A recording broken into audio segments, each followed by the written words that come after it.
Berada kita di tempat yang baik, masjid, rumah Allah. Berada pula kita duduk bersama dengan orang-orang yang baik, para muslim, para mukmin. Dan dalam pula kita mendengarkan kalimat-kalimat yang baik, khutbah Jumat.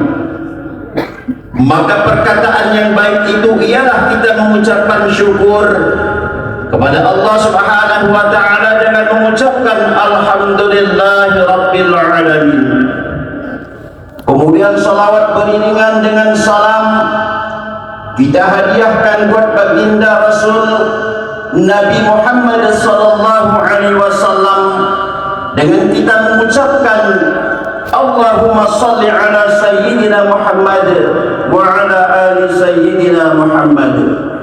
Saudara-saudaraku kaum muslimin, jemaah Jumat yang dimuliakan Allah Subhanahu wa ta'ala. Allah Subhanahu wa ta'ala memberikan sebuah peringatan yang sangat serius dalam Al-Quran kepada manusia. Apa bunyi peringatan itu? A'udzu billahi minasyaitonir rajim. Wa likulli ummatin ajal fa idza jaa ajaluhum la yastakhiruna sa'atan wa la yastaqdimun. Tiap-tiap umat mempunyai batas waktu, maka apabila telah datang waktunya mereka tidak dapat memundurkannya barang sesaat pun dan tidak dapat pula memajukannya sesaat pun.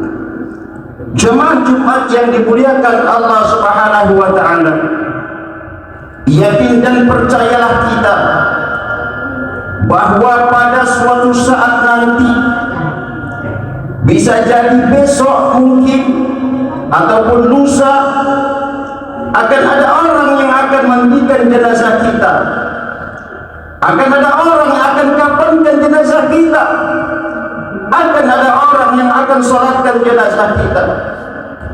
Maka kata Rasulullah sallallahu alaihi wasallam dalam sebuah hadis yang diriwayatkan oleh Imam Al-Bukhari, anna Rasulullah sallallahu alaihi wasallam qala idza wudi'atil janazah wa ihtamalaha an-nas aw ar-rijalu ala a'naqihim fa in kanat salihah qalat qaddimuni qaddimuni wa in kanat ghayra salihah qalat ya waylaha aina tazhabuna biha.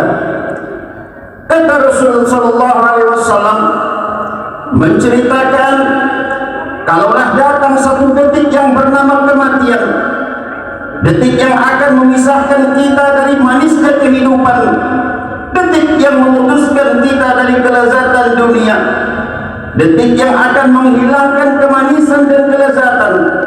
Ketika kematian itu sampai, ketika kematian itu tiba,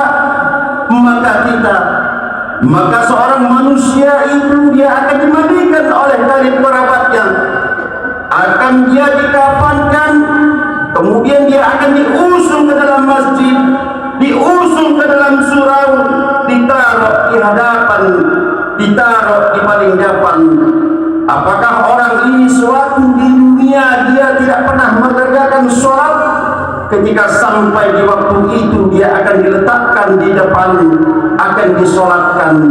Lalu kata Rasulullah, ketika selesai solat jenazah itu, disolatkan, lalu dia akan diusung kepada liang lahatnya, akan diusung ke dalam kuburannya. Idza wudi'atil janazah wa ihtamalaha an-nas aw ar-rijalu ala a'naqihim. Ketika jenazah itu sudah berada di atas pundak saudaranya, sudah berada di dalam keranda, akan siap diusung kepada tanah perkuburan, apa yang terjadi para jemaah sekalian? Terdengar suara yang begitu mengerikan, terdengar suara yang begitu menyeramkan. Apa bunyi jeritan itu? Kata Rasulullah sallallahu alaihi wasallam, fa in kanat salihah, kalaulah jenazah ini suatu di dunia selalu beramal soleh,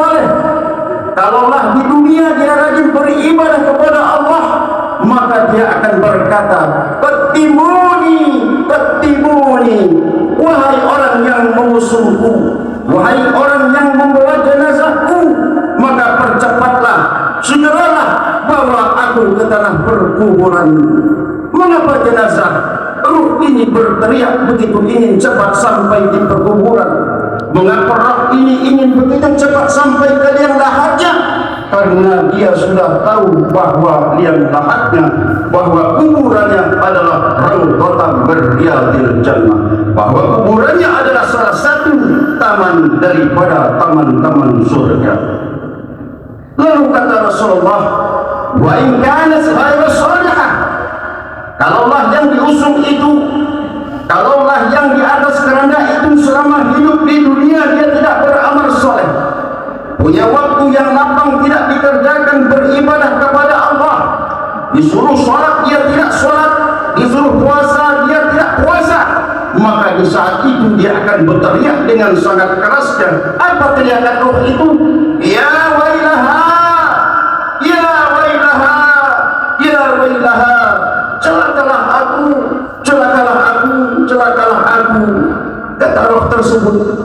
Begitu mengerikan suara itu, sampai-sampai Rasulullah mengatakan, kalaulah didengarkan kepada manusia, didengarkan oleh para jin, maka lau sami'ahu lasa'iqa, maka di waktu itu dia akan pingsan mendengar begitu suara itu menyeramkan. Maka dia berkata, "Aina tazhabuna biha?" Mau kau bawa kemana jenazahku? Mau kau bawa kemana jenazahku itu? Kenapa roh ini begitu takut ketika jenazah itu akan diusung ke dalam perkuburan? Karena dia sudah tahu bahwa kuburannya adalah hufratan min hufaril nar, yaitu salah satu lubang daripada lubang-lubang jurang api neraka.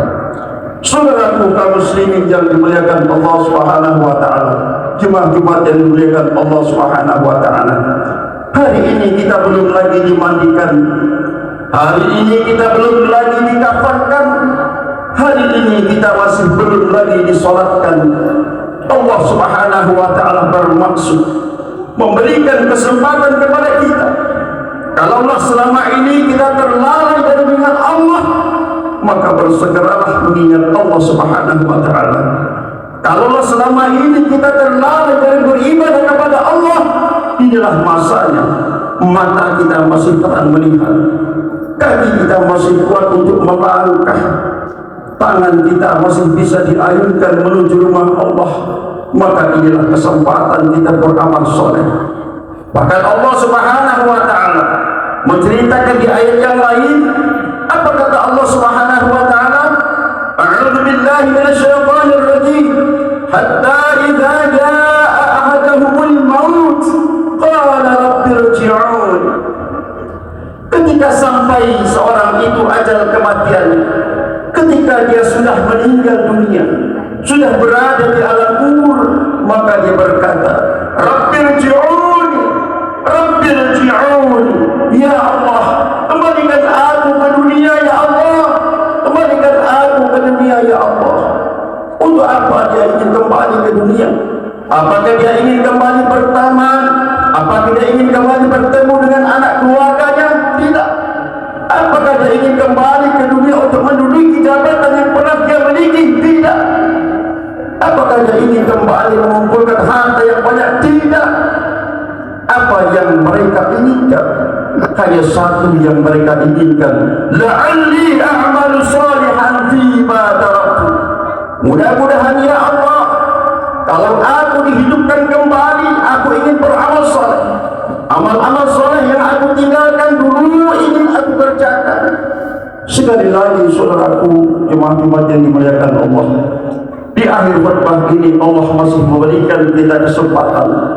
Maka harta yang kita punya, ada kemampuan di tahun ini, maka jangan sampai kita tidak berkurban di tahun ini. Jika mempunyai kelebihan harta, jika hari ini kita masih punya kelebihan harta, sambil kita berinfak bersedekah, disinilah kemampuan kita. Tidak bantu sesama kita manusia, hamba Allah yang dalam keadaan kesulitan ekonomi dan lainnya. Inilah waktu kita sebelum maut itu datang menjelang. Sebelum maut itu datang menjelang, kita sudah sedekahkan harta kita. Pun dalam pembangunan masjid ini pula, mari kita berpartisipasi.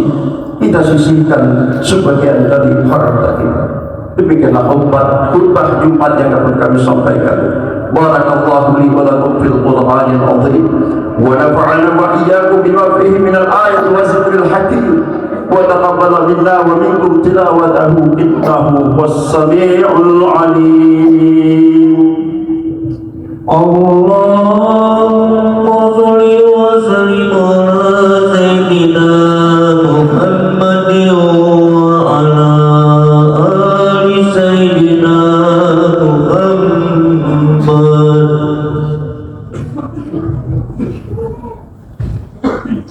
Alhamdulillah wa kafa wa salli wa sallim ala sayyidina Muhammadin al-Mustafa وعلى آله وأصحابه أهل الغفار. أشهد أن لا إله إلا الله وحده لا شريك له وأشهد أن سيدنا محمدا عبده ورسوله.